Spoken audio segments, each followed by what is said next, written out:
take a spoon or maybe 2 spoons of coffee.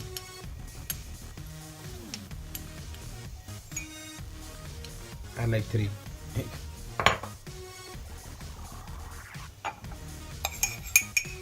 My coffee is granulated, so I like to first crush it. If you use some other powdered coffee, so you can use it directly.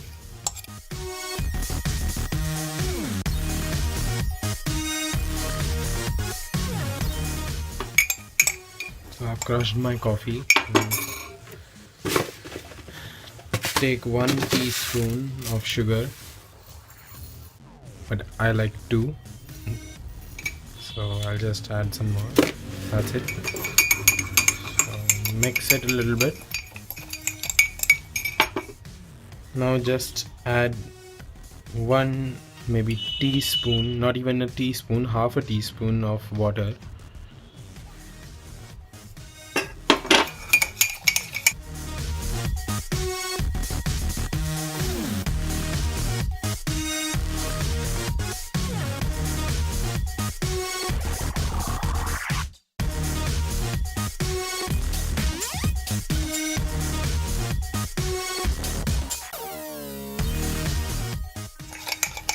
Actually, I would still like to add a little bit of more coffee.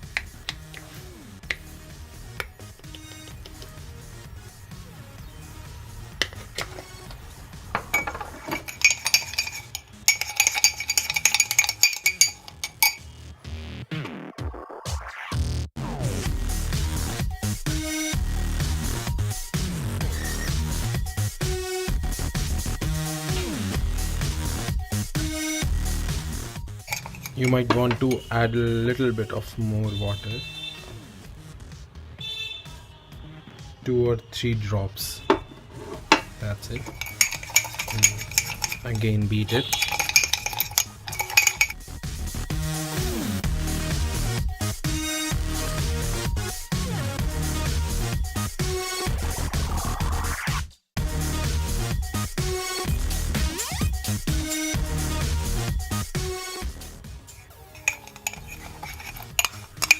You should get a paste like this after beating the coffee. Actually, even at this point of time, you have to beat it even more.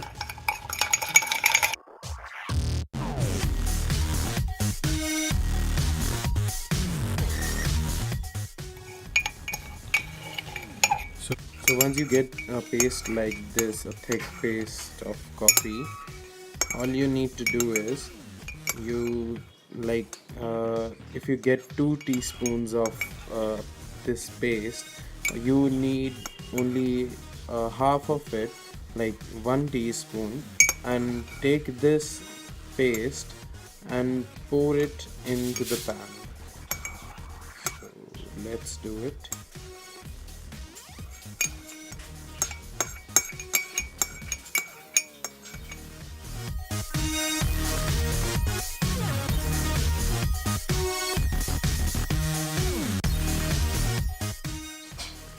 After having the paste in your pan, now we need to start our induction stove.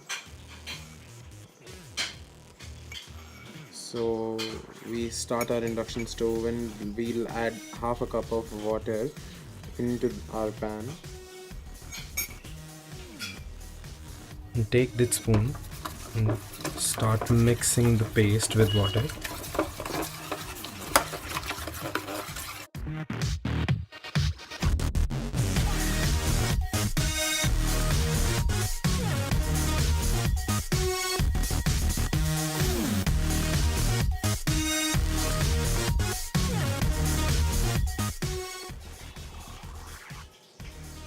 Try to get this coffee to a nice good boil. So we'll boil it 2 to 3 times and then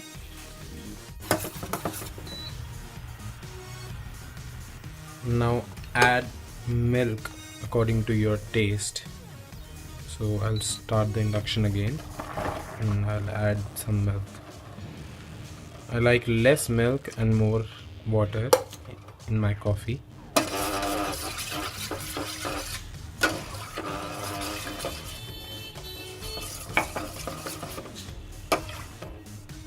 I just let it boil. We'll get this coffee to a good boil.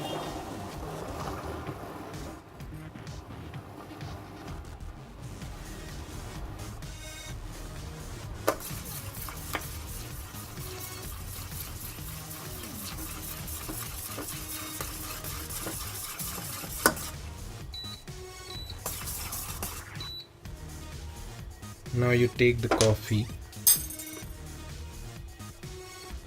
and transfer it back into the mug that still has that paste in it. Actually, I messed up around here. I accidentally added some water in my paste, so I'll just pour my coffee into the mug. It looks ready, but it isn't yet. What is left is we need to get the foam, like the coffee foam. We need that.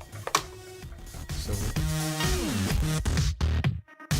now we'll get our hand blender and start blending the coffee.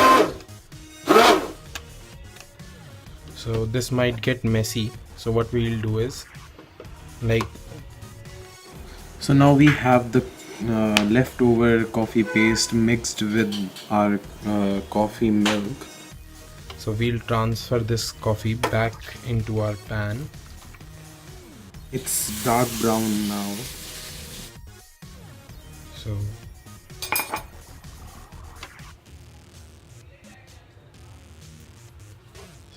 we'll switch back on our induction, or you might use your stove. So in this case, like in my case, I'm using an induction cooker. So I'll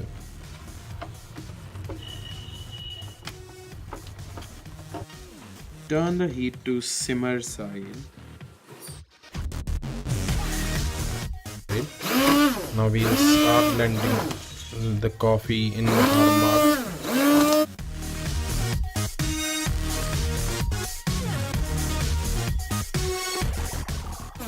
You can see that foam very well, so we'll blend it even.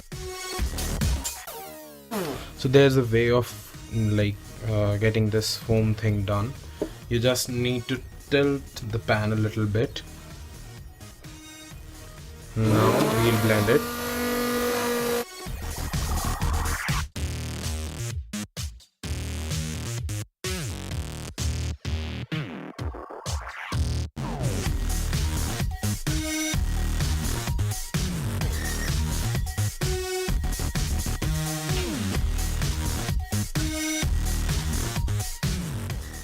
So now we have a very good amount of foam in our coffee. We'll switch off the induction back.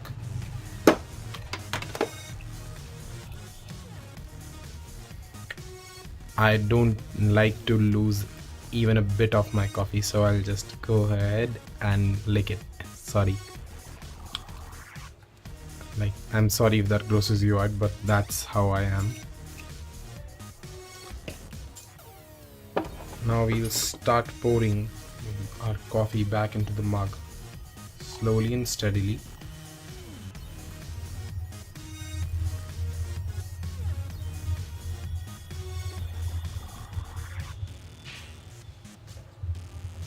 We need to get all the foam out of all the foam from the pan into the mug. So I'll use my spoon. Actually, I've used a hand blender. You can use a mixer also, mixie or something else like that.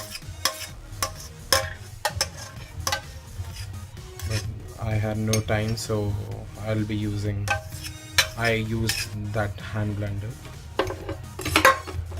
It's ready. So you have a thick foam blended coffee.